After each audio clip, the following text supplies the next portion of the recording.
What is up, everybody? Welcome to the Doctor of Stuff channel. I am your host, Doctor of Stuff. I'm a crypto and stock investor with a background in financial analytics. Uh, as always, I like to put a disclaimer out there beforehand, right? That nothing I discuss here should be considered financial advice. Everything is my opinion. On top of that, with today's topic specifically, I also want to point out that I'm not an attorney.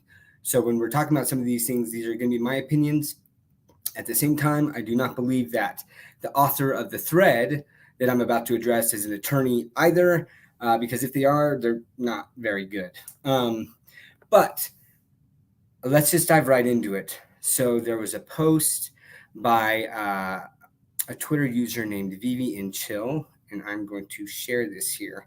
And it's gone pretty viral in the fact that I think it's got like 22,000 views, and we're going to go over this entire thread. It's pretty long, so probably a lot of people didn't read the whole thing, but it's being shared a lot. And the reason I wanted to address this is when people are frustrated and they see any post that kind of fits with their frustration and their narrative, they share it on, and they also kind of take it at face value. And I just want to dive this into it. Look, I want to say I'm an OMI investor. So I hold the OMI token. I am constantly looking at people's perspectives and their points of views to say, hey, is there something I'm missing here, right? So I read this whole thing and really looked at it first and foremost to kind of see what's going on, and let's dive into this a little bit here. So first of all, shout out to all the fam who are here. Thank you very much for joining. And after we go over this post, we're going to talk about what's happening with OMI and go from there. So first and foremost, the very first sentence right here: OMI is one of the most blatant frauds in crypto and puts the Economy team or Economy company, and by extension Vivi, at unnecessary legal risk. So if I'm someone who doesn't know anything about Vivi, this really draws the attention, right? And I think that this was a sensationalistic type of first sentence to try to draw in more attention so that they can argue their points. For anyone who knows Vivi and is truly trying to be objective, you're telling me that OMI is the same as FTX, right? When we're saying the most blatant frauds in crypto history, FTX, Terra Luna. I mean, there are so many. There, even the projects that literally have built nothing and then rug on the same level. That's what this person is saying. This author is saying. So right now, I'm looking at this and saying, all right, there's an agenda here, and they're trying to use this, and by posting this sensationalistic comment to try to draw in readers there, but it discredits the author right from the get-go when I read that, to say like this is OMI is comparative to those type of things. No, like that's ridiculous. So okay, like that's the first thing. It's just not a good comparison at all, and it's not a good start for someone who's trying to objectively listen, and understand their argument. Okay. So first off, creating a token for the Vivi app was not necessary. I don't disagree. I don't think that they had to do that, right? But, they had their NFTs on the blockchain. A lot of other companies were doing this at the time. It was very, very common at the time, actually, for a lot of companies that were tied in any way to crypto to do a token instead of doing a capital raise, right? So I agree that they didn't have to do that, but at the same time, a lot of companies did. So there's that for what it's worth. Okay, so what then was the primary reason the OMI token was created, sold, and promoted to the public? To raise funds, obviously. I don't disagree with that. Thus, and secondly, OMI was sold as an unregistered security in key jurisdictions. Okay, so let's pause here.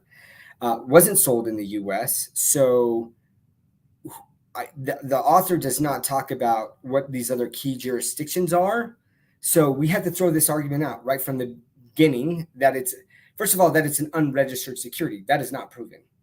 first and foremost. But then second of all, that it was sold in key jurisdictions as an unregistered security, also not proven in this statement, out the door. So then in-your-face economic reality is that the person buying OMI did so based on the reasonable expectation that they would derive a profit from Comey's effort. So what the author is trying to do here is to argue that the OMI token meets the definition of a security by meeting the prongs of the Howey test.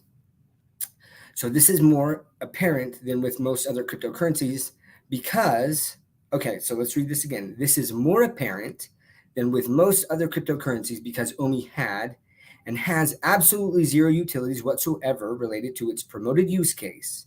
And because OMI was a legally identifiable business entity that made explicit verbal and written assurances of the efforts they would undertake on behalf of OMI holders to that end. So, hey, we were investors, we had an expectation of profit, and this profit was going to be due based on the efforts of the OMI team.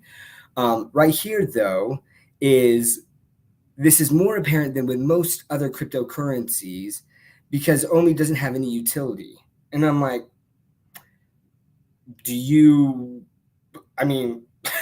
like I just had to, I literally laughed out loud when I said that. There are the large majority of tokens out there currently have no utility. It's the promise of utility in the future. There is a gaming token that I talk about all the time, Kopi, cornucopias game, amazing. But I invested in this like two and a half years ago, like a long time. Still didn't have a utility for it, and I love it, and I'm seeing them build out the game, and I'm expecting at some point in time I will be able to use it, but I can't right now.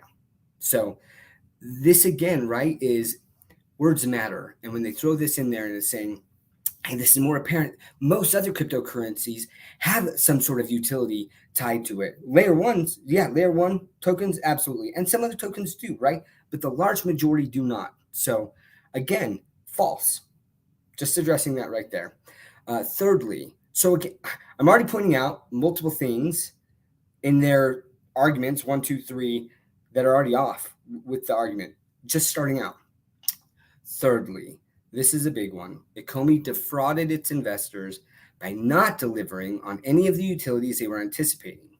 To this, you might say, well, they're still working on it, so it's not a fraud. And besides, they have to carefully navigate the regulatory landscape.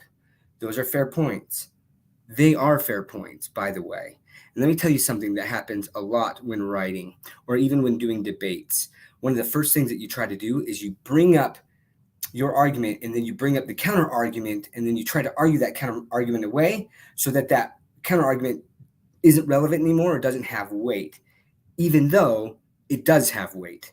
So guess what? It is important that the team is still working on it. It's very important, by the way, that the team is still working on it for it to not be a fraud. And besides, they do have to carefully navigate the regulatory landscape. Those are all very important, right? But he tries to brush that aside like, nah, like that doesn't really matter, right? Because they're fair points, but they fail to avail OMI of fraudulence. So let's talk about why, right? So timing matters. It says, just ask yourself this. From the launch of the VV app, how long would an OMI investor have to wait in the absence of any OMI utility whatsoever? And despite OMI claiming they are still working on it until it becomes reasonable for them to conclude that they've been defrauded. So let's go to what this means legally, right? When you talk about fraud and to prove fraud in court, okay? So to demonstrate fraud, you need to demonstrate 9 mandatory elements. So let's go through those. The first one, someone made, I'm going to get this out. Okay, someone made a statement of existing fact. That fact was material in nature. So OMI or Comey saying, hey, we have this token, it's going to have utility. That fact was material in nature. The fact that the OMI token would have utility, I would argue definitely would be material in nature. The statement about that fact was false. Okay, so they've got to be able to prove that in no way, shape, or form was the team ever planning on delivering utility to the token. That, my friends, is a massive, massive hurdle. First of all, because even though I know that most people don't consider it much of a utility, the token actually does have some utility now, right? You can soft stake it for MCP points, which the MCP points don't do anything. I get that. I'm not arguing against that. But the team has also hired a blockchain team that is working on the OMI token. So for someone to contend legally in court that there was fraud, right, that they've been deceived, and that these statements were made about this utility and that utility was never even intentionally meant to happen, verifiably false right now, just on element number 3, by the way, right? So we got some more that we got to go through. The person making the statement knew it was false, right? So they would also have to demonstrate that the team at the time when they were saying, hey, there's going to be this utility, that they were like, there's never going to be a utility, right? That is also going to be an amazingly difficult hurdle to overcome if you were to prove this, right? And here's this person sitting here saying, OMI is a fraud. And out of 9 elements, I've just gone through 4, and 2, they can't prove, right? They can't prove. So the person listening to the statement did not know it was false. I would agree. Hey, if that statement had been false, people would have believed it. There would have been no reason not to believe that utility was coming. The person making the statement wanted you to rely on their statement. I would say that would be met. You had a right to rely on the statement. I think that people did have a right to believe that utility was coming. There would be no reason not to believe that. You did rely on the statement, right? And then number 9, you were damaged as a result of this statement. So, and I'm going to get into this a little bit, right? When we're talking about his statement right here is talking about timing. Guess what, ladies and gentlemen? There is nothing regarding fraud related to timing. So all of this, he's just pulled out of the air to say, I'm frustrated that things are taking so long, and that's why this is fraud. Well, I would love the author to pull out any court case, a single court case, in which a company or its executives have ever been literally charged with charged with fraud, and that case succeeded because of timing, because it took so long, right? And they're like, hey, well, there comes a point for anyone who's sane-minded at which it becomes apparent that they were likely defrauded. Again, I think that this person is just really upset, and they are very well spoken, and they lay out this argument, and a lot of people, when they're reading it, they're like, oh, this person seems very intelligent. What they're saying must be true. And that is why this video is so important, is to outline why it's not, why a lot of it's not. I'm not discounting the frustration that people feel, that I feel, right? I'm with you. I am with you on that. Again, I'm an investor, and I have to sit there with any token I'm looking at and saying, at what point do I not think this is going to work out, and why? These arguments so far are not doing it for me. So, and here we go again. And here you might think defraud is a strong word. I do think it's a strong word, by the way, implying intent or malice. However, while intent or malice might indeed be attributable to a OMI, okay, so here we go. He's saying there's a chance, right, that they intentionally lied to you and knew that utility was never coming. That is strong, but he tries to negate that, saying, "Oh, you might think so, right? But I mean, like OMI, like even though they might be malicious in their intent, also keep in mind that recklessness, i.e., making promises that one should have known better than to make at the time they made them." That's not the definition, by the way, of recklessness when it comes to like a court cases, right? It's going to talk about disregard for the truth, reckless disregard for the truth. That's what it is. Not making promises one should have known better than to make at the time when they made them. Not the same thing, by the way. So let's talk about reckless disregard for the truth, right? So that can be made for basis for fraud. True. Recklessness can be made to say, hey, like you ignored the truth. You were blind about it, even though it was staring you right in the face, and you should have known better, and that was reckless and therefore fraud. So that part, true. It is often said that a OMI has been unable to deliver on their promises and had to backtrack on them because of the perilous and uncertain global regulatory landscape surrounding cryptocurrencies. That's a real thing. I know people don't like hearing it. In fact, someone in my comments was like, oh, please don't even mention the SEC again. It's just like, are you in the crypto space? I mean, SEC is the villain of crypto right now. And why are they the villain of crypto? Because everyone is complaining about the lack of regulatory clarity when it comes to what is a security, what constitutes for a crypto token for it to be a security, right? Like there's a lot that's still really unclear about this. So yeah, there is a reason that people are bringing this up and saying, hey, they've had to backtrack on things because of the perilous and uncertain global regulatory landscape. But again, he tries to discount this in his arguments. This would be a valid defense only if such regulations have meaningfully changed in the last 5 years. I'm still waiting to hear which regulations specifically were passed into law that make COMI's original plans for OMI now legally tenuous, but without which their plans were originally legally appropriate.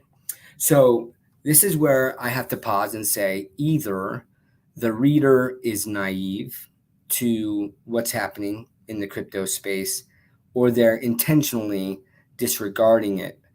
Because the whole complaint is that there aren't regulations, that there aren't laws to make things clear. Instead, what the SEC has done is called enforcement by what's that term? Regulation by enforcement. Or basically, hey, instead of actually putting out guidelines and guidance and making things clear, we're just going to sue you and say that you're an unregistered security and you're going to have to prove it in a court of law. Well, guess what? By the way, the SEC has basically lost a lot of those cases related to that. And even in the instances where they've won, it's very small pieces of it, where the overall lawsuit in general, they have lost. But those companies have had to pay, like XRP has had to pay hundreds of millions of dollars to defend themselves just to prove in a court of law that the SEC's interpretation is wrong. So this is a very big deal, right? And for him to say well, where are the regulations that made you pivot? No, there are none, and that's the complaint. But what's made them pivot is the SEC starting to go after these companies. That's what's happened in the last 3 to 5 years to make the team do a pause and say, hey, we got to better understand this space so that we don't hurt Vivi or the OMI investors. And people can sit there and argue, and they can say, well, how come all of these other tokens don't? You know why? Because a lot of these tokens, they're just like, we're going to build this, and if the SEC sues us, we'll just fold. And we don't care because we've made our money, we've done the raise, and then all of those holders, they're out of luck. And that's not considered fraud. So a lot of these companies are just like, we're just going to keep doing it. We're going to disregard because, number one, we don't have the funds to fight the SEC if that happens. But then number two, if we do, well, we'll just take our money and run and build something else. Try building something else. So this is a big deal when they sit there and they try to make this sound like, well, the regulatory landscape, that's always an excuse. It absolutely is. And it's frustrating. And that's why the SEC Coinbase is literally suing the SEC right now. You know why? Because Coinbase, they IPO'd, right? And to IPO, to have their stock on a stock exchange and be a security, had to be approved by the SEC. So the SEC reviewed their entire business plan and they said, you're good to go. You can launch, right? And then they come back and they sue. They come after Coinbase and they're like, oh, you can't do this ETH staking. Oh, and by the way, you have all of these, you haven't registered as a broker. And what are some of the things that they labeled them as? Let's see. Oh, you failed to register as an exchange, a clearinghouse, and a broker because we consider all crypto securities. And they're like, well, wait a second, you approved us for doing all of this. Why all of a sudden are you coming back? It seems very unclear what the guidelines and the regulations are. So again, for this author to sit there and say, hey, they should have known, and there's no new regulations that they could justifiably point to say this is why we're stopping or pivoting. I feel like that argument was made either because of naivety or bad faith argument. So Okay, so along the same lines, it's argued that Ecomi needs to be especially careful because of its relationship with global brands. And that's why they failed to deliver anything. Yeah, again, the author is trying to make the counter argument beforehand to soften the blow and to basically sweep it under the rug and say, this doesn't matter, this argument doesn't matter. But it absolutely does matter. You don't think that Disney is sitting there saying, hey, we're seeing the SEC come after these companies, and you guys have a crypto token, right? And yeah, we looked at it, but at the time when we did this, the SEC wasn't going after people. So what's going on here? And maybe we need to play it slowly to make sure that we don't get into any legal troubles there. So again, they make this argument and to say, well, it's not really a valid argument when it actually is absolutely a very valid argument. Okay, whatever was true of IP brands years ago is also true now. In other words, they were not caught off guard by neither regulations or by IP partners' scrutiny, or if they were, it constitutes recklessness. I've already disproved that argument, right? Because no one knew that the SEC was going to come hard down like this until it happened. And companies are literally in court demonstrating the lack of security. Gary Gensler has been called in Congress, and Congress people are questioning him and saying, is ETH a security? And he can't tell you. Gary Gensler, the head of the SEC, who's suing these companies about how these are securities, can't tell you whether ETH is a security or not. It is very unclear, guys. Sorry, I just get a little bit excitable with some of this when I'm just looking at this, and I'm like, again, to date, most of these there are some valid points here. Don't get me wrong, but a lot of it, I've already disproven. But wait, Arhan, businesses are often overconfident and miss their own marks all the time. Just look at Tesla. Yes, fair point. But these are nuanced, different situations, which is why securities lawyers make the big bucks. I want to touch on this point. If this was by itself an exonerating defense, then anyone could sell an investment opportunity, make promises they failed to deliver on, and then just appeal to innocent overzealousness as the reason for their failure, while indefinitely assuring investors that they are still working on it. Here's the problem. If they are still working on it and they can prove it, like hiring a blockchain team, like having soft staking for their token and things, it's not going to hold up in court. So again, right here, this argument already doesn't fly.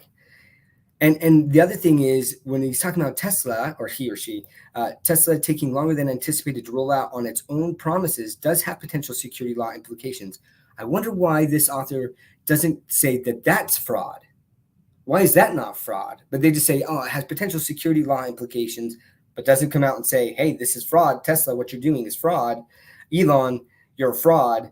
But this is on a whole other level with the cryptocurrency like OMI. You don't get to have your cake and eat it too in this instance. So first of all, the author is arguing that OMI is a security, right? And that because it's a security and they've promised utility and they haven't delivered here, that this constitutes fraud, partly because of the timeliness of a reasonable person to expect when the utility should happen. This is a fraud. But then he's saying, but Tesla doesn't count. Tesla doesn't count because OMI is crypto. And it's like, no. You're saying OMI is a security. And so Tesla would also fall into this. And then, hey, Elon, where's my self-driving car that while I sleep is going to be a ride-sharing thing and make me money? Where's that? How long ago did Elon promise that? So, again, a lot of these arguments that they're using, they just don't pass the straight face test, unfortunately. Okay. We are now 3 years out from the launch of the app and OMI still has 0 use cases. False. Not a good use case, but there's still a use case.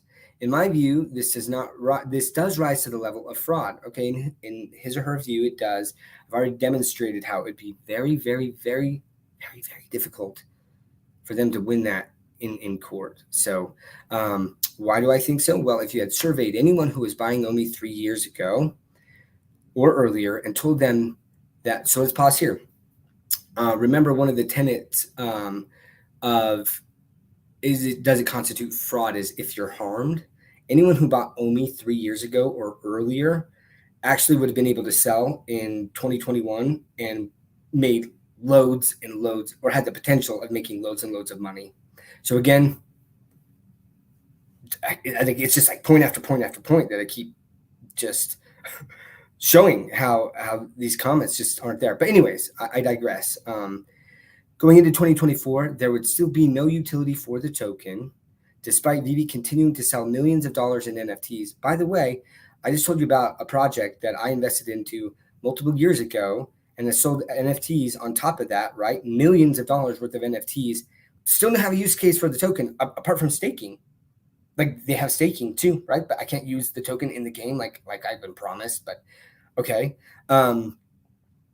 That there would still be no utility for the token despite Vivi continuing to sell millions of dollars in NFTs, they would almost invariably be in utter disbelief. I am not in utter disbelief. Am I disappointed? Absolutely. It's frustrating that there still hasn't been the utility there. But utter disbelief, I just gave you another example of another project where this is the case. This happens a lot. So I don't know if this person's only bought OMI and they have no other experience in crypto, but I mean, it's starting to seem that way, I guess. This obvious sense of utter disbelief speaks to the expectation of timely delivery of utility and features that reasonable investors were anticipating. This is also in tandem with the OMI's own self-representation as a serious business, consisting of industry heavyweights. They do have industry heavyweights. That's one of the things that I really like about Vivi. The routine AMAs in which promises were consistently buttressed and their partnerships with major IP brands, all of which projected an aura of a group of people who knew what they were doing. I do believe that they know a lot about what they are doing, and what they're one of the few ones that actually do know what they're doing. And I see that because of the KYC things. They're doing a lot of things that are very unpopular in the crypto space, but they are forward looking in what's coming down the road. And I get it that people are frustrated about that. I understand that. But like I said, I am too. But to say that because things haven't come out the way that they were initially promised, and that means that the team don't know what they're doing, or that they don't take their own legal and moral obligations seriously, it's just not a good argument. Then there's the issue of what the hell they've been doing for the past 3 years anyway.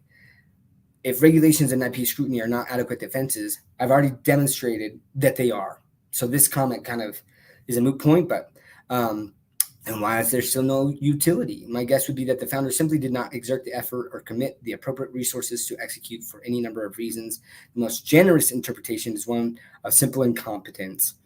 All right. Well, so then Elon Musk is incompetent too, ladies and gentlemen, because I still don't have my rideshare Tesla. Failed to, I thought he was a heavyweight. I thought this guy was a genius. How is he a multi-billionaire? He doesn't know what he's doing because this hasn't come in the time that I expected it to come. When Elon was kind of promising this. His argument doesn't hold water. And all of that doesn't take into account some of the particular assertions made by the OMI team over the years, such as new high-tier exchanges on the way, land sales that would burn OMI. We don't know if it's going to be able to burn OMI or not. Dan touched on this, right? He's like, the SEC is starting to look at land, and so we're considering how we can still make this work. And they never said that they wouldn't be able to use OMI to burn it. He didn't touch on that. So, again, when someone's trying to make an argument, they throw in anything and everything and hope that some of it sticks. But again, it starts to discredit the author multiple times over now, as I've demonstrated how they've either ignored things, whether naive or intentional, or just saying things that are flat out wrong. But and other specifics from roadmaps that failed to correspond to reality, including a dashboard on the OMI token portal that was supposed to, but did not routinely update the progress. The red circles, right? I was excited about the red circles. I was like, yes, we're getting red circles. And then they did away with that. I'm not happy about that. I'm not. It's great. Look, I know the timelines get extended and things, but I think one of the biggest concerns, and when I did my AMA with David, I talked about this, is the communication that just doesn't happen. And it's uber frustrating on certain things. I love that David was able to talk a little bit about, like that the team hasn't left the token, right? That they're not abandoning it. But why can't something be put out? Why can't there be a statement, or so that people don't have to find these AMAs, on YouTube or come across it? A lot of people obviously have a small channel, right? So a lot of people have never even seen my interview with David Q, and there should be a better communication level set and a high level of professionalism in how that is all communicated out. And I think that is one of the major reasons that people are so frustrated. Not the only reason, but I agree with this point, right? There are certain things here that were rolled out and then taken back, and that's frustrating. And he says, or he or she, this is just scratching the surface, notwithstanding the reality that statements of intent made with respect to VV were also pertinent to holders of OMI, which I would agree, since the latter is by design fundamentally contingent on the former. Haha, this is crypto, bro. Look around. Every coin or token has some element of this, and you'd be mostly right, but that doesn't make the situation with OMI any less bad. I agree that you can't just say, well, just because these tokens are doing it, it's okay that OMI's not doing it. I mean, and I make that argument, right? I'm like, all of these other tokens, I don't have utility for it, and so OMI shouldn't have utility. I'm not saying that OMI shouldn't have utility. I'm just saying this has happened other places at the same time. Am I frustrated at the lack of movement on the utility? Absolutely. Even still, I think OMI is one of the worst cases I've come across, not counting blatant scams like SafeMoon and BitConnect. Again, this person just might not have a lot of experience in the crypto space. I've literally been rugged a lot on projects that had all these promises. They were doing great, and then they just literally, like one of them, they minted more tokens and just like loaded the exchange with it and took as much money as they could and then disappeared. The team has not disappeared, right? So again, this person's arguments, like the credibility just continues to be diminished, like at each paragraph going down here. All that being said, if tomorrow OMI drops all the utilities, this was another big one for me, ladies and gentlemen. All that being said, even if tomorrow OMI drops all the utilities for OMI and VEV that we are anticipating, that doesn't negate any of the arguments presented here. I'm pretty sure that one of your main arguments was timeliness and how that constituted fraud. But if it's all here tomorrow, somehow the timeliness argument no longer matters. Like, you just erased your own argument. That's weird. Since this is a retrospective analysis based on what we know now, well, it's fraud until it's not. Then I don't get that. So it would all just remain as valid regardless of how soon. It wouldn't remain as valid if your argument is timeliness and it happened tomorrow. Then the timeliness argument goes out the window. So again, the same holds true if tomorrow the price of OMI goes parabolic for whatever reason. I want everyone to ask themselves this question. If OMI was at 10 cents today, do you think anyone would be writing something like this? Honest answer. No. I think a lot of the frustration right now is because of the price. And I'm going to talk about that a lot because, look, Bitcoin is surging, is at 37,000. And so all of these other tokens are starting to pump, and OMI is going down. So there's a lot of frustration, right? And then people are trying to attribute that price action and saying, well, the price would be better if we just had this utility and the team lied on this or they delayed this. And this is why this is all a fraud. And I'm not taking away anyone's frustration. I want to make that clear, right? But I'm trying to address this because this post has gone viral, and a lot of people are relying on this and being like, oh, like, see, this is all true. And hopefully I'm explaining to you some of this and going through. I still try to remain objective. I constantly say that I don't. The only time I block quote unquote fudders is because if they're being toxic and attacking people instead of attacking an argument. I will always listen to valid concerns from fudders. I don't consider those people who are bringing up valid concerns as fudders. I think that that's a smart thing to do and we should all be doing it. But stuff like this, right, where it's just like I'm literally discrediting almost every single point that this person is making, I just feel like there's an agenda there and they're frustrated, which again, I'm not trying to take away from. So for those wondering why I invested in OMI at all, I'll only say this. I understood the risk I was undertaking and that This was a securities-like proposition for which I would almost certainly have no recourse in the event that the promoter failed to deliver on their vision. I was willing to take this substantial risk because I genuinely believed that the leadership in the OMI consisted of the right group of people to get the job done, and that brands would not partner with just anyone to represent their IP. I still believe that. I do believe in the leadership of a OMI. I do think that they really need to work on their transparency and communication. That is a very weak link for this company. But I know, I have looked at due diligence documentation for major companies and what that consists of, and it is not a small thing. I am, for me, I feel very positive that Disney and Marvel and Star Wars, before they hitch themselves to the VV team, that they did substantial due diligence and they are aware of everything that's going on here. So they say, this person says, for the most part, they were wrong and naive. Seeing the red flags in late 2021, they began selling their OMI throughout early 2022, ultimately exiting at a relatively small loss. Okay, good for them. So why am I writing this thread? Well, now that we have passed the 3-year mark from when the first VV NFTs were sold, I felt it moral imperative to elucidate the actuality of the situation for all to see. Well, as I've gone through here, I've disproven a lot of the comments that they have made, but what I've gathered from this person is that they are extremely frustrated at the lack of fulfillment of the promises and the timelines of those promises. Previous, current, and prospective OMI investors deserve to know the truth of what they've gotten or are getting themselves into. And finally, it is wrong to divest ECOMI from their responsibility by appealing to irrational excuses.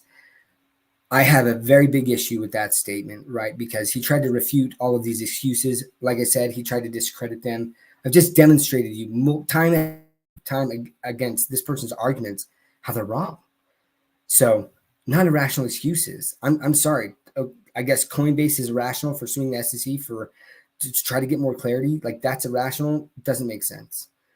I say all of this with the understanding that virtually all investors, myself included, took the risks on their own terms, knowing full well the nature of the space. This does not, however, in the final assessment, eliminate the legal and moral obligation that ECOMI had and still has to its investors.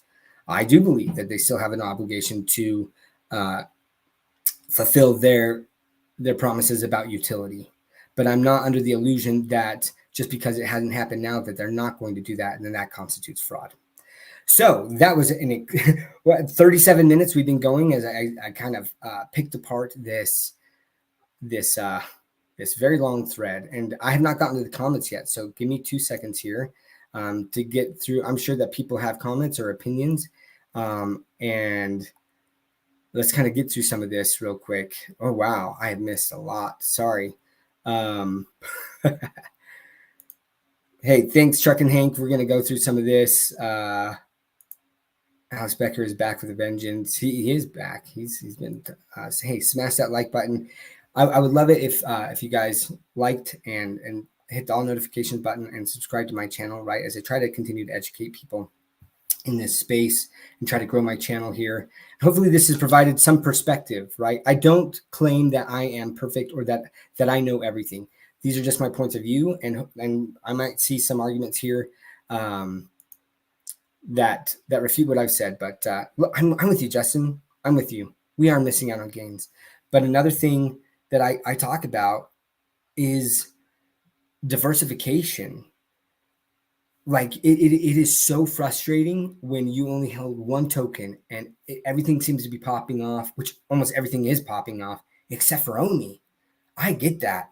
But I have a lot of other tokens that I'm invested in that are doing great. And so I can be more patient with OMI because of that. But it is a big risk if you are just in one token. And if that token goes up, then you're doing very well. If that goes down, you're doing very poorly. And if everything else is going well and yours isn't, it's extremely frustrating. Yeah, so I'm seeing some of this.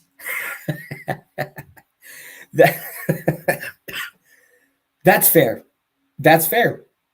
I have nothing to say against that, right? I can tell there are some people there, like the person who was saying, hey, please don't mention the SEC. And I was like, hold on just a second. I'm talking about this thread that literally mentions the SEC in the thread. Of course, I'm going to talk about it. And I was like, did you go in and make that statement to the author and say, hey, don't talk about the SEC? I'm like, no, you didn't. Right. Doesn't seem like you're being objective, or they just don't want to hear that excuse about the SEC, even though it's a legitimate excuse. I get that. Who is comparing it to FTX? This person did, the author did, by saying that it is one of the most blatant frauds in crypto. One of the biggest frauds in crypto is FTX. And so if they're saying it's one of the most blatant frauds in crypto, this author is comparing it to FTX. I don't see how you cannot argue against that. That's okay. I think that this person is trying to argue, like, maybe you talk more about this, SoCal. There are different kinds of frauds, but I mean, more like securities fraud, like you're lying about this. I don't know. Anyways, appreciate you, Jomi. How is FTX pumping? Guys, I don't know. That's the other thing. And this is my point about, remember how I was saying that all these tokens don't have, like the majority don't have utility? I don't think FTX has any utility and it's pumping. What's the utility of Dogecoin? What's the utility of Shiba Inu? Like I don't know. And maybe some of those tokens do have some utility, but a lot of them don't. And a lot of it's speculation based in the crypto space. And half the time it doesn't make sense, right? It's basically like who's left holding the bag and who can go up. I mean, that happens a lot in crypto. Language is kind of dangerous, right? I mean, here's the thing, if I keep saying he, I don't know if it's he or she, but if the author puts it in such a frame or frames it in such that it's just their opinion, they can get away with a lot. And again, that's what I'm talking about. Like, this is all my opinion on this, but it is dangerous language. Absolutely. Right. FTT and Celsius tokens are pumping. They are bankrupt companies. Yeah, it hurts. It hurts. I'm not. Yeah, fraud is simply not fulfilling the promise. That's not in the legal sense, my friend. And again, like fulfilling. This is where we talk about timing of it. Not fulfilling a promise. Like when, if you're working towards that promise, then it's not fraud. Otherwise, Elon could be sued for fraud, right? Because we don't have so many things that Elon's talked about. So I can't agree with that. OMI was bought by users who live in the US, but it was not, the initial raise was not done in the US. And there's a big difference there. What up, Chago? Pepe has meme utility. Yeah, true. So does Doge. And the meme utility is very strong. We might. I don't want to paint things super rosy. I think that people have to take a look and say, are there other tokens right now that might be better suited right now for the coming bull run? And that's up to each individual person, right? For me, I am buying OMI at these low prices, but I'm also buying other tokens as well. And I've been buying other tokens this entire time. So, but I'll just say this. Let's look at what happened in August, just on the announcement that there was going to be utility for MCP points and how OMI pumped from like 0006 around there, maybe even like high 0005s to 001 off of one announcement. I will say it doesn't take much in the crypto space. If you hit the right narrative, something can pop off crazy big. There's a token I invested in at launch called Gene. It's kind of like decentralized science. And man, I bought $2,000 worth of it, and it went down to, I think my $2,000 was worth about like $50, $25 or something. I mean, it was dead. And the daily volume was like $12 on the token. and then this narrative of decentralized finance popped, and that thing went massive, and my $25 turned into like $1,200, still below my $2,000, right, in that particular token. But it can pop, and if you're buying at the right times and then something does hit that narrative, it can that's why I also talk about dollar cost averaging in tokens that you believe in. And I'm not here to talk anyone into holding their OMI. If they don't believe in the team, guys, if I don't believe in a team on a certain token, I'm out. I'm out. And if I take a loss, I take a loss. That's just me, right? Some smaller coins have not moved yet. We will not miss it. Terra Luna, I don't. Again, this is all speculation on things, right? And so it's pumping, but at some point, all someone has to do is say, like, how is Terra Luna really going to do anything? It stops, and then everyone is hosed who bought at the top. I don't know. Even stable coins are pumping more than OMI. You're not wrong when OMI's going down and Tether's staying the same. So they show no signs of caring about a bull market. I can't necessarily argue against that. I think that the team is working behind the scenes to add this utility, but it might be down lower on their list, and this is something that people have to assess, right? But again, when David Yu on my interview said, like, whatever bag you're holding, mine's bigger, people were like, oh, but he got that for free, and so he doesn't really care about it. The comparison I made was like, that's like saying that Jeff Bezos didn't care about the price of the Amazon stock because he got his stock for free because he created the company. Of course he did. Jeff Bezos has made more money off of selling his Amazon stock than he ever did as the CEO of Amazon.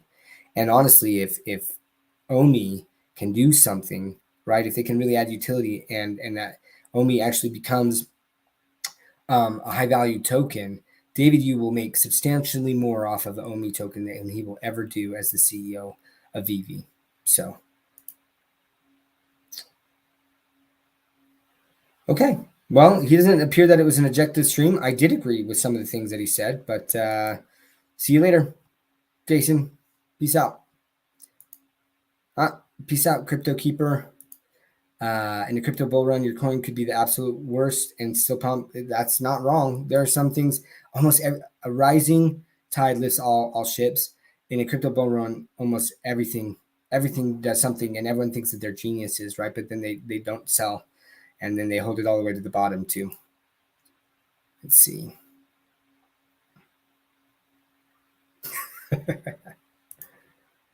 Where is this crypto team?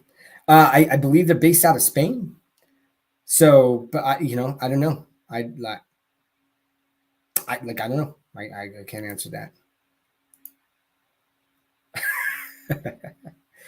I think they are in the room with us right now. Vault. They're here.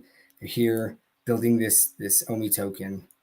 There we go. Okay, Barcelona chilling. Again, I see a lot of the comments and it's frustration, and I get it. I just have to say it's pretty funny though. These people that were saying they're waiting for me to agree and it's not an objective stream. Anyone who thinks that thread was objective is fooling themselves.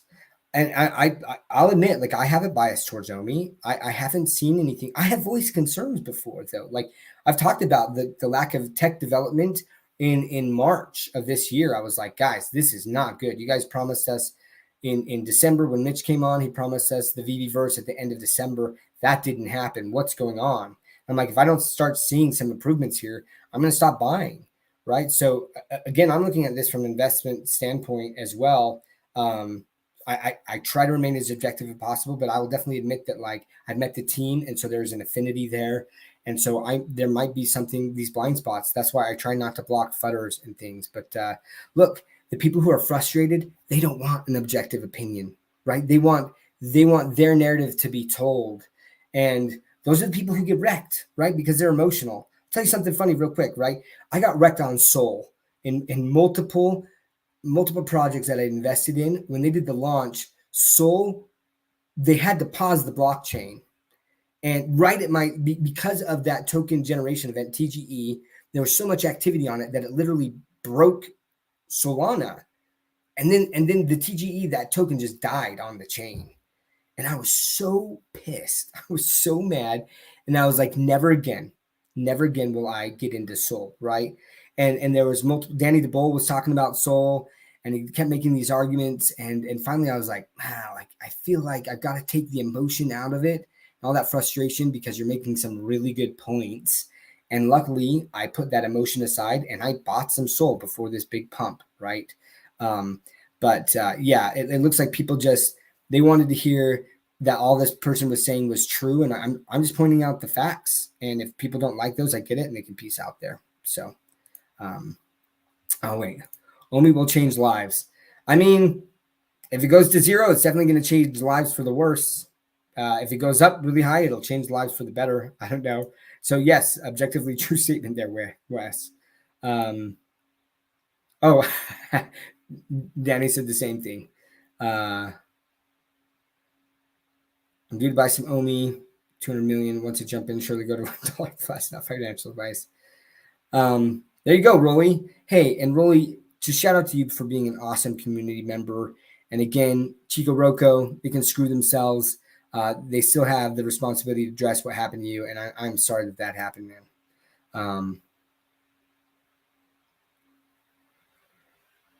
I don't know. I don't think Gensler's smart enough to play 4D chess. I'll just say that. Yeah. Don't act like the OMI team is the only one dealing with regulatory issues. This is just an excuse for not delivering anything. Well, look, Caro, Ape, I've already talked about the Ape coin and how Bored Ape Yacht Club, they had promised that you would be able to use their Ape coin in the Lords of Mara game. And then they pivoted from that, right? And you can use Ape coin to purchase their in-app token, but they can't do what they were promised. So I'm not acting like the OMI team is the only one dealing with regulatory issues, but a lot of the ones that aren't, they're going to get burned at some point, Caro. Like that's just going to happen. And anyone who's invested in those tokens, think about the people who purchased tokens that the SEC went after and sued, and then those people folded. That's a big risk, right? And that token went to zero. So I'm not acting like the OMI team is the only one dealing with regulatory issues. I'm not. I'm sorry you think that I am. What's up, VV Vibes?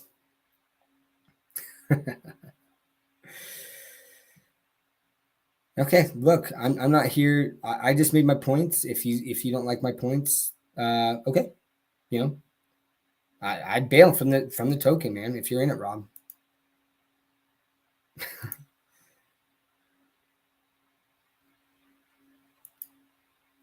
Hey, MC, good to see you. Thank you for joining the stream. Let's see. Appreciate you, Pixel Trader. I appreciate the spaces you've held, and I appreciate your voice too when you're talking with Crypto Ghost, I think, or Ron. That was an awesome discussion there. So we'll wait until 2030 until regulation is clear. No, I think that regulation is coming down the pike within the next year or two. And why do I think that? I think with BlackRock getting the spot Bitcoin ETF that I believe will be approved here by, I mean, it has to be decided by March. So, but it could be a little bit earlier, maybe January, February. But they're going to have to start implementing the regulations and making it more clear. And I think that BlackRock will be a big pusher of making sure that clarity is there so that they don't get in trouble with anything.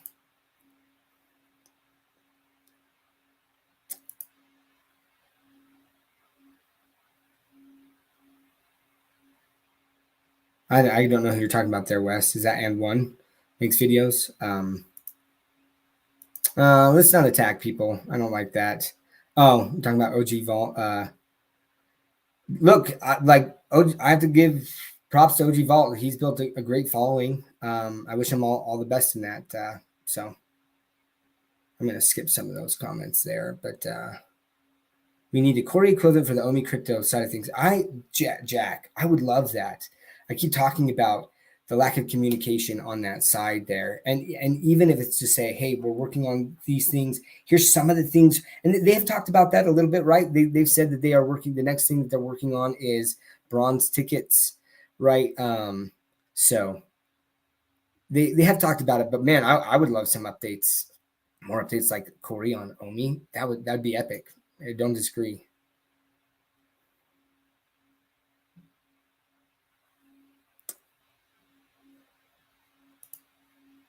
Appreciate you, Danny. Daniel, sorry, man. And shout out if you guys, man, Javier Torres and David Hughes hair, they do the best Danny memes. Memes there. It's amazing. Oh, it's so good. Yeah, man. Sorry guys, I'm trying to catch up to this. Yeah, I mean there is current OMI utility. There is no debate about it. You can argue whether it's very useful. I don't think it's very useful right now, but anyways, Teslas are falling apart.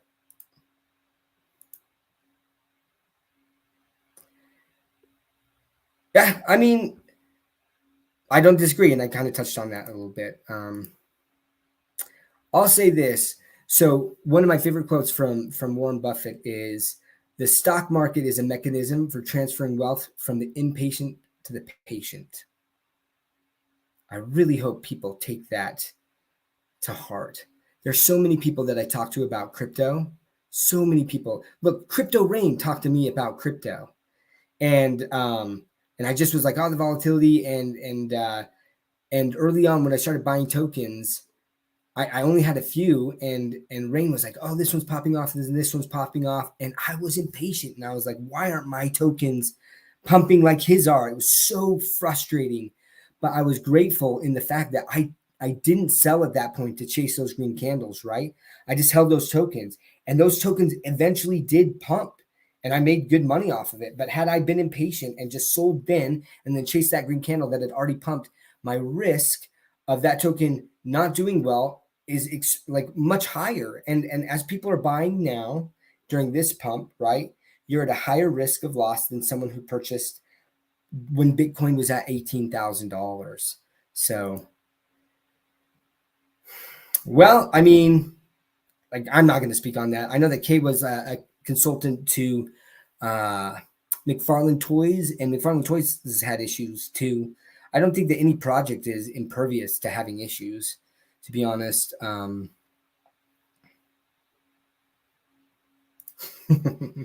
Thanks. Sorry guys. Hey, I appreciate that, Omicron. Thank you very much.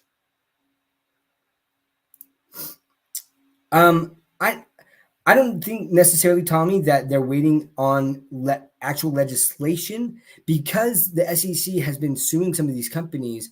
What starts to happen is precedent gets established, and they can rely on that precedent moving forward on certain things. So as the SEC, as Coinbase's lawsuit with the SEC on clarity and things, as some of these things and the XRP, that whole suit gets completely finished. There will be precedent established there to where they can start acting on that precedent as opposed to just waiting for actual legislation. Yeah. Yep. I'm not going to lie. I've been rugged a lot. So I know crypto. I know what could happen in the crypto space compared to some people who haven't had that experience before. I made a video on even some of the scams, crypto scams, because I got taken advantage of through Discord. And I was like, man, I've learned some there, and I don't know everything, but specifically about regulations and things, that's kind of my wheelhouse. So I do know a lot more about that than I would say most people in this space. But then I've also been investing in venture capital groups for several years now, and all of the experiences I've had there, that I can at least provide that experience and my insight. And again, look, this is just one person talking. If you don't agree with me, cool. I just hope that you've learned something, at least take something away from it, and make your decisions based, on that information. And if you completely disagree with that I said, go for it, right? So let's see.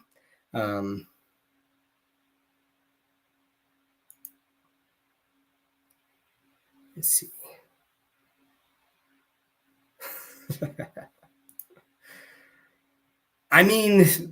Token hasn't done well. So, but to argue that everything is fraud, I feel like I've done a pretty solid job of disproving that whole thread on the fraud piece. Anyways, thanks. Thank you very much. Hey, I appreciate you, Cashflow Kid. I appreciate you in Spaces and all the information, education you provide in Twitter Spaces, man.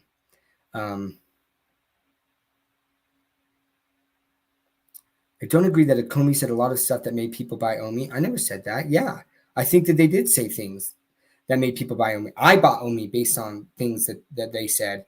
Now, when they said, "Oh, sorry, that's not happening," I understand that there can be some things that they were like, "Hey, we're planning on doing this," and then based on what the SEC's actions, they said we've got to hold off to see if we can actually do this or not. That's what I've said. So it's not a crypto company; it's a stock. Correct. It is a stock. It's a security, and the thread was arguing that the OMI token is a security. So, like, again, you can't argue it. You can't have it both ways and say like we're going to disregard Tesla because it's a stock, but which is a security. But OMI is a security too. I'm arguing, but let's forget that part. And Tesla doesn't matter. Like, it's just a terrible argument. Yeah, I think Elucidate is a real world. I didn't check it out though. I don't know. I don't know what it means. Okay, look, I mean, some of these people don't agree with me, and that's okay. Look, like, guys, get out there, tweet a thread on how, like, why, these things. I'm open to everything. I haven't seen anything yet in the comments, right? To that basically, yeah. Ugh, FTX 2.0. That's basically disproven what I've said. So, what's up, Biscuits? I really appreciate Biscuits. I feel like she does try to be very objective in that. And look, she lost faith in the VV team and the Comey team, sold a lot of her stuff, and that sucked. That sucked to lose an OG like that. But I really appreciate her and her thoughts in the space. Keep building, Biscuits. You are awesome.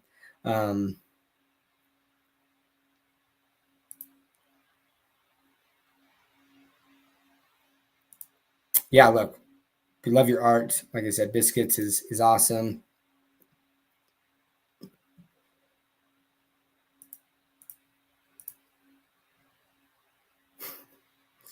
Let's get down to some of these. Let's see. Yeah, I mean, again, I can understand people's frustrations, right? Like, it is a utility token that's going to be tied to VV. Like, that was the whole purpose of the token in general. Is it as a kind of like a symbiotic relationship with the VV app, and the app. There's some things that have to be built within the app. Dan talked about that, how the queue system wasn't built correctly, and they've had to go back and do that. And a lot of things are based. A lot of the utility is based on that queue system and that selective process. So, but it's frustrating. It's frustrating. I won't take anything away from that. So, look, the VVverse Tails did an amazing job. I loved that. I'm excited to see what the VVverse has there. Adam says he's interviewing the entire Comey crypto team. Let's see. Oh, I see. I thought you were saying you would. Okay, that would just be interesting and cool. Yeah. Look, you know what? I will reach out and see if that's a possibility. I doubt it. But I'd try. That would be great. I lived in Spain, and they do take long siestas. that is true. In fact, like, I lived in Spain for a couple of years. When I came back, I was going to college, and man, about two in the afternoon, I was like, I can't stay awake, dude. I gotta take a nap. So struggled a little bit in some of those classes coming back from Spain. OMI to NFT would be a big deal. I think there's a lot of people who have crypto gains. They don't want to convert it to fiat to then, purchase a credit card.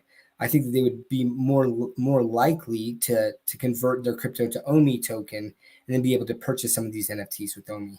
I think that will be a big deal. And Soul is pumping. I'm glad that I bought a small bag and I was able to set aside some of my emotions on that. I wish I would have done it earlier. That's all I can say. Oh, sorry, I didn't read that before. Yeah, people who bought Solana at $8, $9 are feeling very, very good. So to Kyle's point here, AVAX, I do believe that when I talk about other tokens, right, that I'm looking at and I'm interested in, I think that the gaming narrative is going to be big this next bull run. I think that there's a lot of games who've been building for several years now that are going to be integrating a token and their NFTs on the blockchain, and they're going to need that speed and ability to process all that. And the transactions cannot cost, they have to be extremely minimal. So Avalanche is they're building a lot of partnerships there. AVAX is looking good.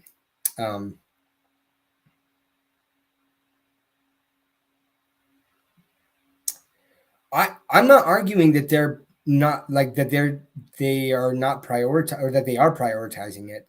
I don't necessarily think they are. I do think that part of the reason is because, like Sanjay said, or Mr. MC1, is that they have to finish this part of the app so that the utility can actually function. And until you have that functioning on the app, there's no reason to promote a token that you can't add that utility to until that function on the app actually works. But again, I'm frustrated, Sean. Like, I'm with you, right? That would be great. I've got Bitcoin. I've been buying Bitcoin and ETH and Cardano, and like I said, I was adding SOL to my purchases. So I did have a bag there, but let's see.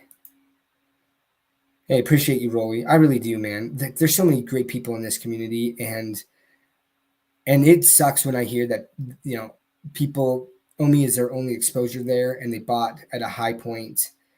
That sucks. And look, I mean, we all start out at some point, and I came in at the tail end of, early in 2021, late 2020. Well, there's still some things pumping a little bit, but like, I got caught in some of that, and I bought some tokens at the high. I mean, my first purchase of OMI was at 007, but I've dollar costed averaged, like, down from there, because I do believe in token. And so that's tough, but I enjoy the community so much, and I am here to try to help educate. Omili Tees has been doing a great job recently about trying to educate people about other tokens.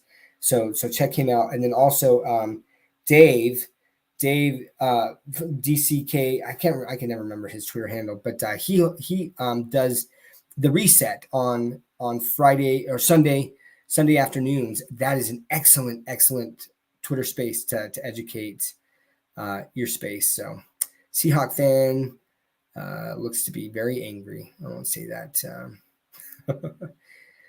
Oh man, dang it. I got to read some of these. You guys got to be nice to each other. Come on, people.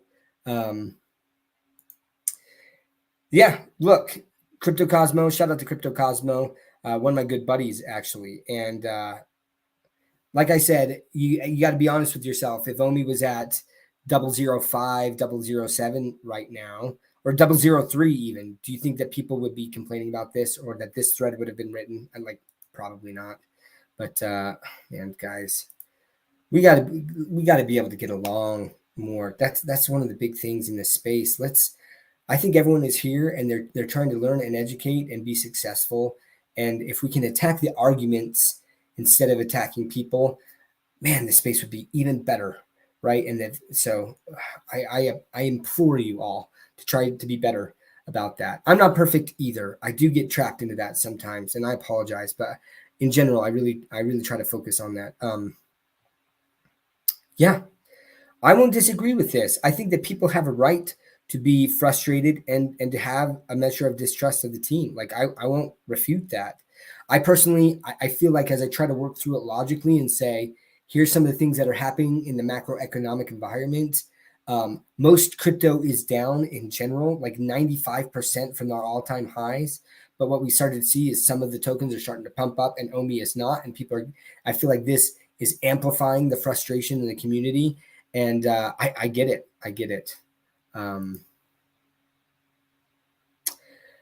Gary Gensler would disagree with you, and that's the problem. I have seen their tokens, like, not all of them, to be fair. I mean, I've seen Jordan's, but, like, Randy's, I think he holds those on a lot of different things. It's not in one place there. So, yeah, look, if you don't believe him, that's okay. Right? I'm not here to support that. Let's see.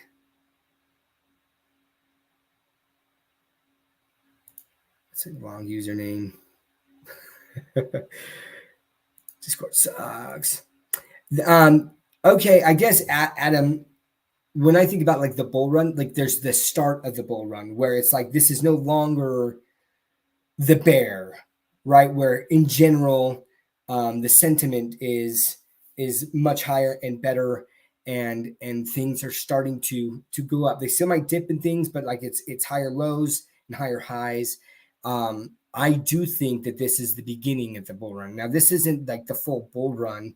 In one of my other videos, I talk about that typically Bitcoin in the past, doesn't mean it's going to happen in the future, but in the past, historically, Bitcoin reaches its all-time high about 16 to 18 months after the Bitcoin halving, which is supposed to happen around the end of March or April. So, Miria, oh, Kyle, I'm excited actually. I'm going to have to watch those videos on Miria. So I have a Miria node. I purchased that like 2 years ago, and that's taken a while for the node to come out, but so it's awesome to see as I'm getting the tokens for validating on that. I'm definitely excited to see some of the games coming out. I have been bullish on the gaming narrative and have been investing in different companies and tokens tied to the gaming narrative. You've interviewed him. I'm going to have to see that. I didn't see that. So, okay. It looks like we're coming to the end there. 75 people watching. I've got to go. I actually have a delayed. I host this annual Halloween party. I know it's past Halloween. It's Troll 2. It just kind of has a crazy following. It was voted at one point the worst movie of all time. There are no trolls in the movie, but anyways, I typically host this annual party, and things got crazy. I wasn't able to host it before Halloween, so I'm hosting it tonight. So I've got to go get prepared for that. I appreciate everyone who's watching. As always, I would love it if you guys could smash, push, crush, or gently caress that like, subscribe, and all notifications button, so I can help grow my channel. And again, I just appreciate all the fam. Leave your comments, below if there's something that you feel like I didn't say correctly, or you want to refute any of the arguments I made. I'm open to it. Again, I am not perfect. I just, as someone who's more on the regulatory side of things and understands a lot of the things that go on there, I felt like it was very important to address this thread, and hopefully people learn from it. But again, like I don't want to take away from anyone's frustration. And if by chance the VV team is watching, all of us, I say this on behalf of all or the majority of us, we would love better communication in general about what's happening, what the team is doing. Like I love that AMA where Dan talked about the issues with the queue system. That's the first time that we had heard about that, and it was on an AMA. And some people probably will never even hear that AMA. It would be great if there was like they use their official channels to talk about some of these things. I think that would go a long way to reinvigorating and reinstilling trust from the community that might be feeling frustrated or distrustful because of the delays that have happened and that lack of communication. And it was interesting because I feel like Mitch did a great job. There was a while there where Mitch was updating us, and I think that everyone was stoked on that. And they're like, oh, this is great. This is what's kind of happening there. And then that kind of died off. And I didn't feel like there was any FUD around his comments and things. Like I felt like that was received very positively. So I thought it was weird that disappeared there. But hold on, I have to show you. This is why I have this, guys. This Reese's Puffs. Because of cause. So I had to collect that. Vivi has had a substantial impact on me. No, I'm not sponsored by Reese's in any way, but Reese's, if you're watching and you want a crypto YouTube to sponsor, I mean, my DMs are open. Just saying.